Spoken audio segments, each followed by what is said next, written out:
Sunday special mean chilli with chicken biryani. இது வந்து பார்த்துட்டிங்கன்னா ஊற வச்ச சிக்கனை உள்ளே போட போகிறோம். இப்போ வந்து எலுமிச்சை பழம் புளிய போகிறோம். ஓகேங்க, தம் போட்டு வந்து பார்த்துட்டிங்கன்னா ஒரு 20 நிமிஷம் ஆச்சு.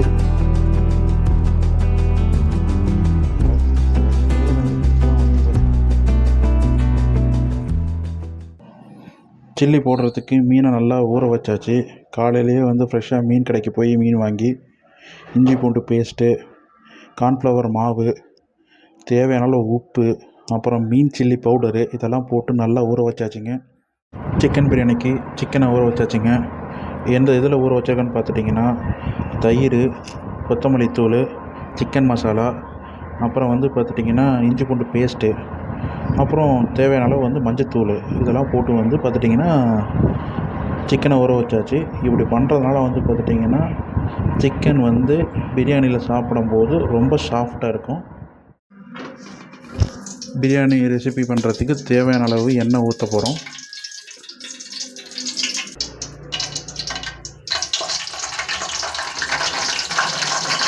தேவையான அளவு வந்து பார்த்திங்கன்னா பிரியாணி இலை, பட்டை, சோம்பு, அப்புறம் ஏலக்காய் நாங்கள் போட்டிருக்கோம்.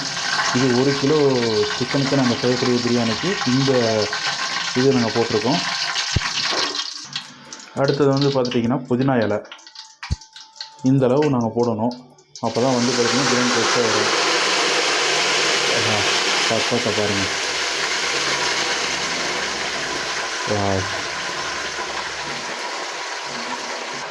அடுத்தது கொத்தமல்லி தழை மணத்துக்கு உள்ளே போட்டாச்சுங்க. தேவையான அளவு வந்து கொத்தமல்லி தழை போட்டாச்சு. நல்லா கொஞ்சம் உப்பு போட்டு வணக்கணும். அடுத்தது வந்து பார்த்துட்டிங்கன்னா பெரிய வெங்காயம், பச்சை மிளகா போட போகிறோம்.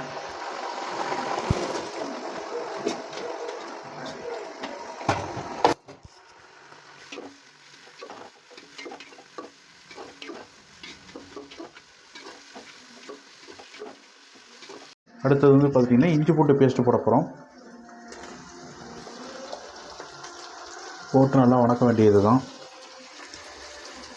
இஞ்சி பூண்டு எந்தளவு போடணுமோ அந்தளவு வந்து ரொம்ப மணமாகவும் இருக்கும் பிரியாணி.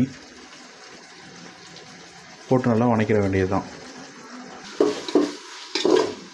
இஞ்சி பூண்டு பேஸ்ட்டு போட்டு நல்லா வணக்கியாச்சுங்க. இஞ்சி பூண்டோடைய பச்சை வாசனை எல்லாம் வந்து போயிருச்சு. அடுத்தது தக்காளி போட போகிறோம்.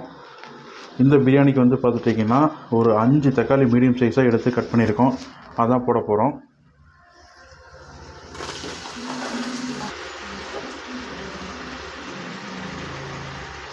இந்த பிரியாணிக்கு ரொம்ப இம்பார்ட்டண்டான ஒரு பொருள் வந்து பார்த்துட்டிங்கன்னா மசாலா போடலைன்னா நம்மளால் சாப்பிடவே முடியாது. அதுக்கு வந்து பார்த்துட்டிங்கன்னா மல்லித்தூள், சிக்கன் மசாலா, சில்லி பவுடரு, அப்புறம் வந்து பிரியாணி மசாலா இதெல்லாம் வந்து பார்த்துட்டிங்கன்னா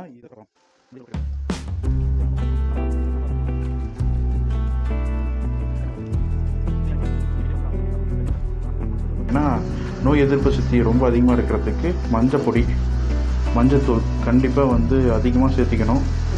நோய் எதிர்ப்பு சக்தி ரொம்ப வந்து உடம்புக்கு தேவை. இந்த மாதிரி மசாலா போட்டோம்னா இப்போ வர கொரோனாலாம் வந்து பார்த்துட்டிங்கன்னா கண்டிப்பாக வந்து இம்யூனிட்டி பவர் நம்ம உடம்புக்கு ரொம்ப அதிகமாகும். மசாலா நல்லா வெந்துட்டு இருக்குதுங்க. பார்க்கவே வந்து கலர்ஃபுல்லாக ரொம்ப அழகாக இருக்குது. ரொம்ப வந்து பதினாலம் அடிக்குது கிடைக்க முடியல. இது வந்து பார்த்துட்டிங்கன்னா ஊற வச்ச சிக்கனை உள்ளே போட போகிறோம். பாருங்க, சிக்கனை உள்ளே போட்டாச்சு. இது பார்த்துட்டிங்கன்னா ப்ராய்லரு 1 kg. எங்கள் ஃபேமிலிக்கு வந்து பார்த்துட்டிங்கன்னா 1 kg போதும். உள்ளே போட்டாச்சு. இது மசாலாவோட நல்லா மிக்ஸ் பண்ண ஓகேங்களா. நல்லா வந்து மசாலாவோட மிக்ஸ் பண்ணணும். மிக்ஸ் பண்ணிகிட்ருக்காங்க. இதில் வந்து பார்த்துட்டிங்கன்னா இந்த சிக்கன்லேயே வந்து பார்த்துட்டிங்கன்னா தண்ணி விடும். பார்த்து தான் வந்து தண்ணி விடணும். இது வந்து ஒரு 20 நிமிஷம் வந்து அப்படியே வந்து வேக வைக்க போகிறோம். அதிலே வந்து பார்த்துட்டிங்கன்னா தண்ணி விடும். தேவையான அளவு உப்பு போட போகிறோம். அடுத்தது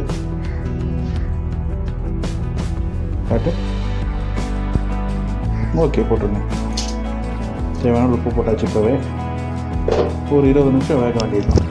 ஓகேவா இருக்குது.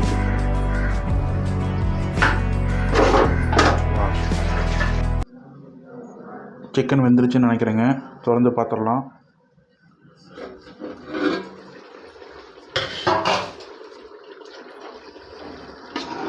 நல்லா தண்ணி விட்டுருச்சு. சிக்கன் நல்லா வெந்துருச்சுன்னு நினைக்கிறேன். பாருங்கள் எவ்வளோ கலர்ஃபுல்லாக இருக்குது. நம்ம எந்த அளவுக்கு அரிசி எடுக்கிறோமோ அந்த அளவுக்கு 2 மடங்காக தண்ணி ஊற்றணுங்க. அதுதான் வந்து பார்த்திங்கன்னா பிரியாணிக்கு கரெக்டான பதமாக வரும். இல்லைன்னா வந்து குழண்டு போயிடும். இல்லைன்னா தண்ணி பற்றாமல் வந்து பார்த்திங்கன்னா வரன்னு இருக்கும். கரெக்டாக வந்து பார்த்திங்கன்னா தண்ணி ஊற்றுறதா இருக்குது இந்த பிரியாணி. வந்து எலுமிச்சை பழம் புளிய போகிறோம். நாங்கள் ஒரு அரை பழம் புளிகிறோம். ஒரு எலுமிச்சை பழம், ஒரு மீடியம் சைஸில் இருக்கிற எலுமிச்சை பழத்தில் ஒரு அரை பழத்தை மட்டும் புளிஞ்சு விட்டுறோம். இல்லாமல் இங்கே நம்ம சால்ட் அதிகமாக போயிட்டாலும் லெமனை புளிஞ்சு விட்டோம்னா அது கொஞ்சம் டேலி ஆகிக்கும். எடுத்து பார்க்கலாம் வாங்க.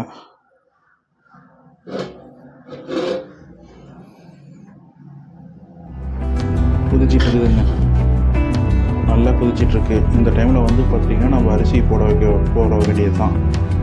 அதை வச்சுக்கிட்டோம். இது ஒரு 3 டம்ளரு. 3 டம்ளருக்கு அதே அளவுள்ள 6 டம்ளர் தண்ணி ஊற்றிருக்கோம். ஏற்கனவே வந்து சிக்கன்லேயே தண்ணி விடுறதுனால தண்ணி வந்து பார்த்திங்கன்னா ஒரு பதமாக நாங்கள் விட்டுட்டோம். இதுக்கப்புறம் வந்து பார்த்துட்டிங்கன்னா இது ஒரு 3/4 பதம் வந்ததுக்கப்புறம் தம் போட போகிறோம். பிரியாணி 3/4 பதத்துக்கு வெந்துருச்சுங்க. அரிசி நசுக்கி பார்த்துட்டோம், வெந்துருச்சு. இப்போ வந்து தம் போட்டுடலாம். நாங்கள் பழைய தோசைக்கல்லை வச்சுருக்கோம். அதுக்கு மேலே வந்து பார்த்துட்டிங்கன்னா இந்த பிரியாணி டவரை வச்சுருக்கோம். இது இனிமேல் வந்து ஃபுல்லாக அழுத்தி தம் போட வேண்டியது தான். இதை நல்லா அழுத்தி அந்த பக்கத்தில் இருக்கிற அந்த சுடுதண்ணி எடுத்து நல்லா இது மேலே ஊற்றிடணும். அப்புறம் வெயிட்டான பொருளை வச்சு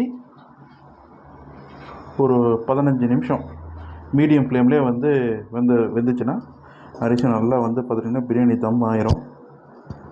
பாருங்கள், வெயிட்டான பொருள் நாங்கள் வேறு வழி இல்லாமல் இந்த கல்லை தான் எடுத்து வச்சுருக்கோம். இஞ்சி பூண்டு பேஸ்ட்டு அரைக்கிற கல். ஃபிஷ் ஃப்ரை பண்ணுறதுக்கு ஃபிஷ்ஷு ஊற வச்சுருந்தோம், நல்லா ஊறிடுச்சுங்க. அதை பொரிக்கிறதுக்கு எண்ணெயும் வந்து பார்த்துட்டிங்கன்னா தேவையான அளவு ஊற்றியாச்சு. அதுவும் வந்து பார்த்திங்கன்னா நல்லா கொதிச்சிடுச்சு. ஒரு பீஸை எடுத்து போட்டுற வேண்டியதான். ஃபிஷ் ஃப்ரை சொதப்பிடுச்சு, மசாலா ஒட்டவே இல்லை. 2 பீஸ் தான் வந்து பார்த்துட்டிங்கன்னா கரெக்டாக வந்திருக்கு. மீதி எல்லாம் வந்து மசாலா ஒட்டலை. பட் வந்து சாப்பிட்டு பார்த்தா நல்லா டேஸ்ட்டாக தான் இருக்குது. வாங்க பிரியாணி ஓப்பன் பண்ணி பார்த்துடலாம். ஓகேங்க, தம் போட்டு வந்து பார்த்துட்டிங்கன்னா ஒரு 20 நிமிஷம் ஆச்சு.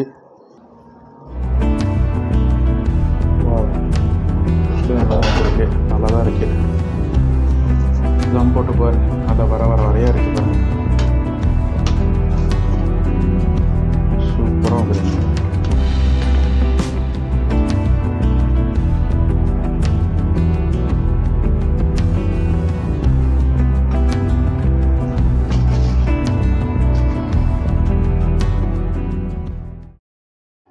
Homemade chicken biryani fish fry ready ஆச்சுங்க. ஃபிஷ் ஃப்ரை தான் வந்து சொதப்பிடுச்சு. சிக்கன் பிரியாணி அருமையாக வந்திருக்கு. ஹோம்மேட்னால் வாங்க சாப்பிடலாம்.